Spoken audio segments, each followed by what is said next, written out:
Hello BookTube! Today we're going to be covering Tooth and Claw. I just finished this book as part of my July TBR, and I just want to share some of the things I thought about it since a lot of people have been asking. There are some things I really enjoyed about this book.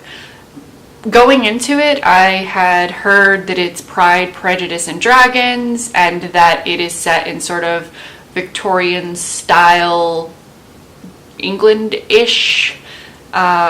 So far as it's hierarchical, and there's not a monarchy, but there's a class system, there's servants, and there's just a lot of the strife and political intrigue that goes along with that sort of period in history. The thing that I am impressed by is this wasn't just all of human values and you plop in a dragon to make it fantasy based. This is a hierarchical system, but it's still dragon based. They're still dragons. So the only way that you get ahead in this system, everything is based on your size and your wealth. So amassing wealth for you and your family is very important, but just as important is how and what you do with your body when you die. The only way that a dragon can increase in size is to consume other dragons. They can consume beef and eat like normal, and this will sustain them, but the only way to advance in the world is to kill other dragons and then eat them. They do this by culling the weak. So one of the things that if you are the head of a particular village or you own property and have other dragons that work on your property, if they have children, if they are weak or they're small, you are entitled to eat them. I thought that was interesting. It's a little sad, but interesting. I also really liked how the book expanded on the role of females within this society. As most of us know, women's rights have not always been that great, and a lot of the time we were sold just as, prize breeding stock, and that's very much the way that the females within this book were portrayed. They have thoughts, they have feelings, they're complex characters, but they also know their role in things, and that they have to have their husband's approval and their husband's support, or their father's approval and support, and also protection, because one of the things they value most is the virginal quality. And in dragons, in this particular society, if you get too close to a male dragon, or if they come at you in a combative way or something, then sort of trap you and get too close to you, you're considered ruined because you actually change color. And it's considered the bridal blush, which means you've been engaged to or now promised to someone. And if you do this, if this happens to you where you're cornered by a male dragon who is not family, and you blush, you have basically sealed your fate. The opportunities that you had are gone. You're kind of considered second class. The female dragons are also sold. They have dowries that they're given, and they want to increase their status. So, the bigger your dowry, the better off the title of your husband is. And one of the things that they allude to in the books is that some of the male dragons, if they don't want necessarily to keep their wife, but they also want to increase their status, they marry repeatedly. So you have the dowry from your wife, you have her produce multiple clutches or multiple groups of eggs, and 2 seems pretty normal, but the third, the female dragon, almost always dies, which in some cases, based on this hierarchical structure and the fact that size matters and the only way that you increase size is to eat dragons, is to kill your wife in childbirth and then eat her body. And that's one of the things that the female dragons talk about throughout this novel is, well, hopefully your husband will love you. And I think that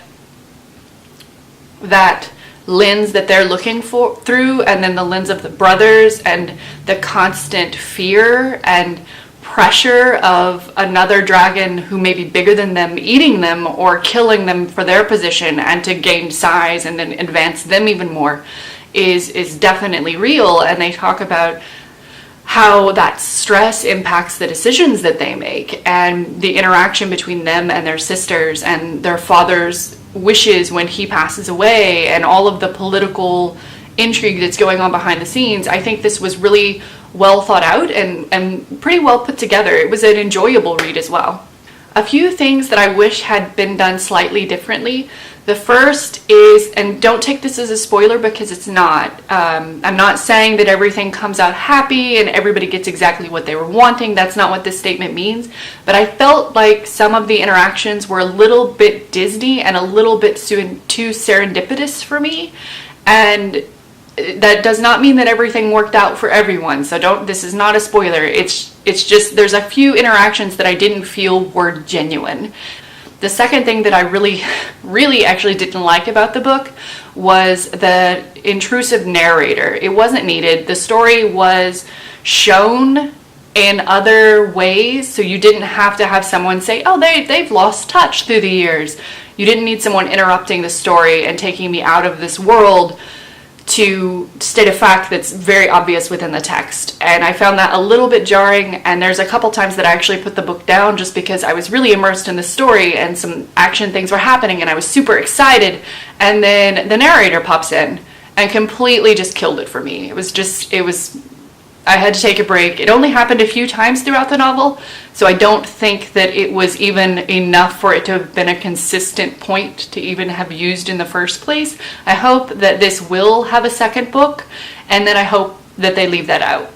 Which brings me to my next point. Other things that I would like to see within this world is more of the world. I would like to see more of how the different townships interact with one another and the different classes interact with one another. One of the things that they tried to kind of start bringing up, but they never quite got there for me, was the class system and the binding of servants' wings. And I think, judging from the way that the book played out, that this will be a continuation and that there will be another novel, and I really hope that they expand on that point.